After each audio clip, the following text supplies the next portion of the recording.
World Cup fever heats up, and it is a knockout, people. The U.S. takes on Bosnia in their first knockout stage of the FIFA Men's World Cup.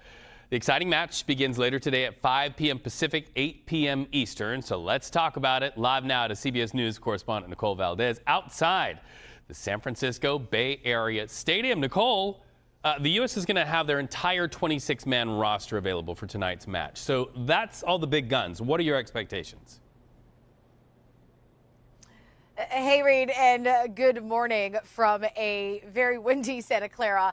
Look, I think that there is a lot of expectation behind this team, right? First of all, the players themselves want to put on a great performance. They want to continue to show their dominance as they have in the group stage, and they certainly want to beat this Bosnian team. They think they have the skill, they've got the manpower, as you mentioned, but they're going into this with really not any of a different mindset than what they had in the group stage. That's what they told us. They say they are calm, they are confident, but they are still treating this like any other match with the goal and the expectation to beat their opponent, but they're not going to add any extra pressure to themselves, despite the fact that this is a different situation, right? These are the knockout rounds. This is a win or go home scenario for the U.S. men. So it seems as if they're trying to keep themselves collected going into this knockout round and hoping to lean on not only their skill, but really feed off of some of that fan energy that we've talked about that has seemingly impacted this team so far.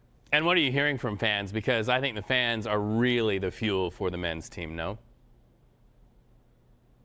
Oh, they absolutely are, and the fans know that. In fact, we spent some time yesterday with one of the largest supporters groups for U.S. soccer. They're called the American Outlaws. Some of these members have traveled more than 5,000 miles following the men through their World Cup run so far. And they tell me, look, we don't have plans to stop anytime soon. They have full confidence that the U.S. can beat this Bosnian team today and go on to the next round of 16 in Seattle. That would be next week.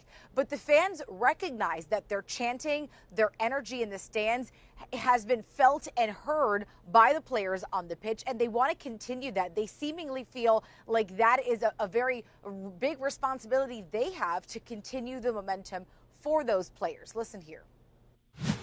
Anybody that's ever played competitive athletics knows what fan support means. It's energy. It's you're going to put more in, right? Because you can feed off of that, right? And I'm so happy that we can deliver that for this team. It's magic. This team is poised for success. This is a moment that we're going to wait a while for to happen again. Let's optimize this. We're bringing the country together around soccer, which is absolutely fantastic. Now, if the U.S. can pull off a victory today, it would be just their second time ever that they've won a knockout round match for team history, that is, and it would be the first time that they've done it, actually, since 2002, Reed. So it is a big deal here. It's a big deal. Okay, I believe. I heard what he had to say. I believe. Nicole Valdes, thank you so much. I'm wishing you less wind and, again, more sourdough. Welcome to the San Francisco Bay Area, friend.